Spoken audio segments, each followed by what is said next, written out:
most recent renovation was completed in September 2018. Clubhouse suffered an electrical fire in December 2015. The club boasts 2,000 members and hosts many national and international sailing competitions. So the fire they talked about was the Christmas tree fire. Burned the place to the ground.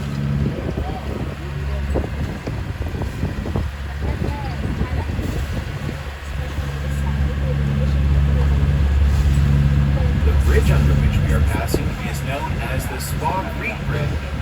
It connects Annapolis proper on our right with the Eastport section of Annapolis on our left. Eastport was once a separate municipality, but was annexed as part of the city of Annapolis in 1951. The bridge opened in 1947 and is one of the busiest draw spans in the eastern United States. On our right, beyond the cove, where you may see many boats, is the property of St. Mary's Catholic Church. In the foreground is a large four-story brick building with dormer windows. This is the old Carroll Mansion. It was built in the early 1700s by the father of Charles Carroll of Carrollton. Charles Carroll of Carrollton was the only Roman Catholic to sign the Declaration of Independence and was considered one of the wealthiest men in all 13 colonies. Carroll outlived every other signer. His nephew John was the first Catholic archbishop in the country and was the Archbishop of Baltimore.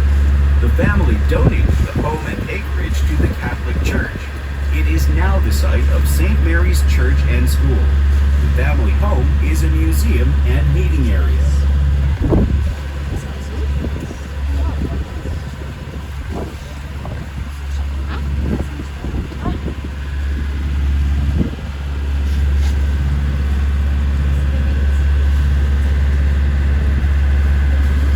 In 1695, the capital of Maryland was moved from St. Mary's City in southern Maryland here to Annapolis.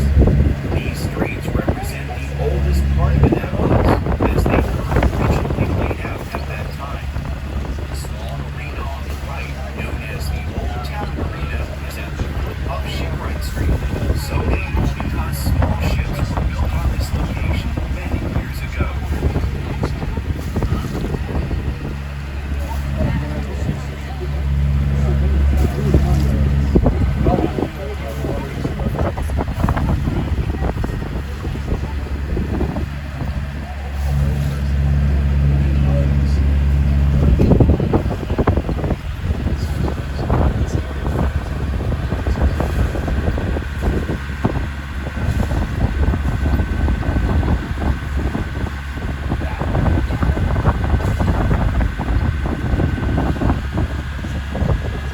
Just ahead of us is Acton's Cove, named for Richard Acton, a carpenter from Virginia who owned the surrounding land.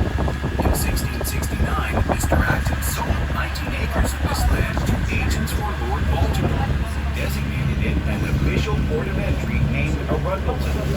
For many years, the cove extended much farther into town, offering ideal depth and protection for merchant ships unloading and loading goods. Beginning in the latter half of the 19th century, the headwaters of the cove began to be utilized as a public trash dump.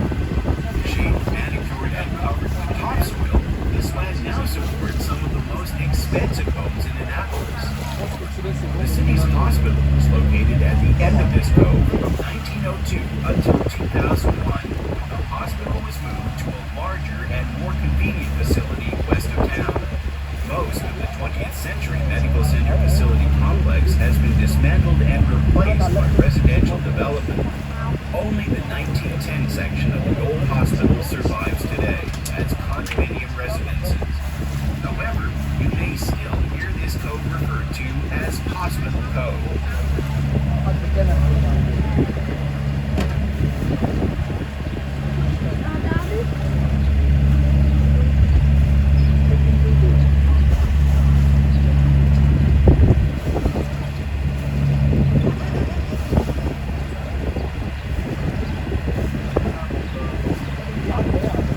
As we make our turn at the end of Acton's Cove, look off to the right. The large red red brick home up on the hill with a well-manicured lawn is known as Acton Hall, so named because it sits on some of the land owned by Richard Acton in the 1650s. It was built as a city home in early 1770s by John Hammond, son of a wealthy Anne Arundel County family, a lawyer and member of the Maryland General Assembly. It remains a private home. Back in colonial days, water transportation was the primary mode of travel. Annapolis, being a colonial city, was built before modern sewage systems and paved roads. So, while roads lead to the water, settlement took place on high ground, not along the shoreline. On the hills, the air was better and the bugs fewer. Annapolis did not have a sewage system until the mid-1930s, so everything drained down into the water. Rainwater, refuse, and sewage included. The current desirability of waterfront living is a recent attitude change resulting from adequate storage, stormwater management, and mosquito control.